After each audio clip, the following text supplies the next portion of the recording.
کہ آپ لوگوں نے کلمے میں تحریف کر لی ہے لا الہ الا اللہ محمد الرسول اللہ علی ولی اللہ. آپ نے علی ولی اللہ کو کلمے میں شامل کر لیا، جو کہ باقی مسالک جتنے بھی ہیں سنی اسکول آف تھاٹ کے وہ نہیں پڑھتے. یہ ایک بیسک چیز ہے، اور بھی بہت ساری چیزیں وہ آگے چل کے میں ڈسکس کروں گا. یہ کلمے میں آپ نے تحریف کیوں کی ہے؟ ابھی مزہ آئے گا نا بھیڑو. سب سے پہلی بات تو یہ ہے کہ یہ تعریف نہیں ہے، یہ قرآن کریم سے بھی ثابت ہے اور زبان رسول اکرم صلی اللہ علیہ وسلم سے بھی ثابت ہے.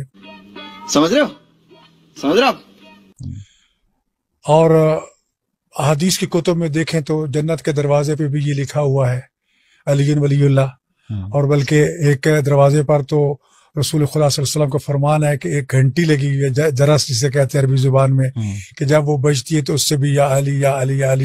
No, God, please, no.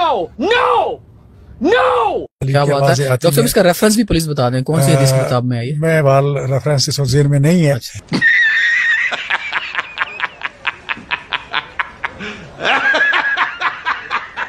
جی، تو آپ نے ملاحظہ کیا کہ یہ کوئی عالم دین تھا، اہل تشیع کا کوئی سڑک چاپ ذاکر نہیں تھا، اور آپ نے ان کی علمی قابلیت دیکھ لی یا ان کے مذہب کی حقیقت آپ نے دیکھ لی کہ ان سے اینکر بیچارہ پوچھتا رہا کہ ہمیں اس کا ریفرنس دے دیں، لیکن ان کے پاس ریفرنس نہیں ہے. نبی علیہ الصلوۃ والسلام نے کیا کلمے کے اندر علی ولی اللہ پڑھایا. دیکھیں، یہ تو اہل سنت اہل تشیع کا سمجھ لیجیے مشترکہ عقیدہ ہے کہ مولا علی علیہ السلام جو ہیں وہ اللہ کے ولی ہیں، ٹھیک ہے. لیکن جس طرح سے اس کو کلمے کے اندر ڈالا گیا، کیا نبی علیہ الصلوۃ والسلام صحابہ کو یا جو لوگ صحابہ بننے کے لیے آتے تھے نبی علیہ السلام کے پاس اسلام قبول کرتے تھے، کیا ان کو نبی علیہ السلام شہادتین کے علاوہ کیا مولا علی کی ولایت کا اعلان کروایا کرتے تھے ان سے؟ اب آپ خود بتائیے کہ کبھی ایسا ہوا کسی کو مسلمان کیا ہو نبی علیہ السلام نے اور اسے کہا ہو کہ آپ نے کلمے کے ساتھ علی ولی اللہ بھی پڑھنا ہے؟ ایسا نہیں ہوا. اگر ہوا ہے تو آپ ریفرنس دے دیں، نہیں تو آپ صرف یہ بات ایک لفظی مان لیں کہ بھائی ہم نے ہر چیز گھڑی ہے، نبی علیہ السلام کے جانے کے بہت عرصے بعد ہم نے یہ سب چیزیں ڈیوائز کی ہیں، ہماری اپنی اختراع ہیں، ٹھیک ہے.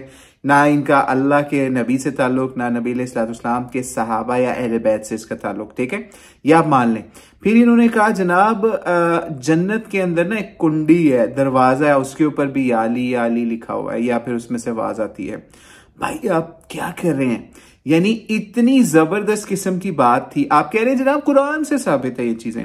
کون سے قرآن کے اندر یہ بات لکھی ہوئی ہے کہ جنت کے اندر نہروں کا ذکر، جنت کے اندر انعامات کا ذکر، پھلوں کا ذکر، آپ کے سارے معاملات کا ذکر، غلمان، یہ وہ ہر چیزوں کا ذکر، لیکن اتنی امپورٹنٹ چیز جو دنیا کے اندر تھی، جس کے جنت کے دروازے کے اوپر کنڈی کے اوپر لکھا ہونا تھا آپ لوگوں کے مطابق یا آپ کے مذہب کے مطابق، تو وہ کیوں نہیں لکھی گئی قرآن کے اندر؟ آپ خود سوچئے.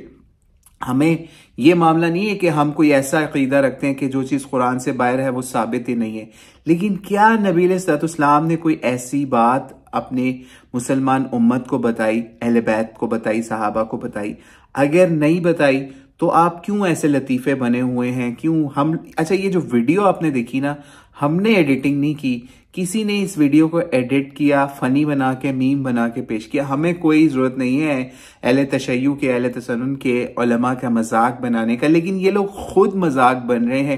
اور آپ نے ابھی ملاحظہ بھی کر لیا ہے کہ کس طریقے سے یہ لوگ اپنا مذاق بنا رہے ہیں لوگوں کے سامنے. اب خود سوچئے کسی غیر مسلم کو ہم یہ چیز بتائیں کہ اس طریقے سے نبی علیہ الصلوۃ والسلام کے ماننے والے جو ہیں مسلمان، وہ ایسے عقائد رکھتے ہیں کہ جنت کے اوپر ایسے گھنٹی، کنڈی اور اس پہ یا علی اور یہ معاملات، تو آپ خود سوچئے کہ وہ کیا سوچے گا کہ جس طریقے سے سمجھ لیجئے یہود و نصارہ نے اپنے انبیاء کے ساتھ معاملہ کیا، یا پھر کرسچن نے حضرت عیسیٰ علیہ السلام کو اس لیول کے اوپر لے گئے جس کے اوپر ان کو اللہ نے نہیں فائز کیا تھا، یا اللہ نے اس کے بارے میں کوئی وحی یا کوئی معاملہ نہیں اتارا تھا جو کہ عیسائیوں نے کیا. اسی طریقے سے مسلمانوں کے ایک گروہ شیعہ فرقے نے یہ کام کیا کہ اس نے بھی حضرت علی کے ساتھ وہی والا معاملہ کیا جو کہ کرسچنز نے حضرت عیسیٰ علیہ السلام کے ساتھ کیا.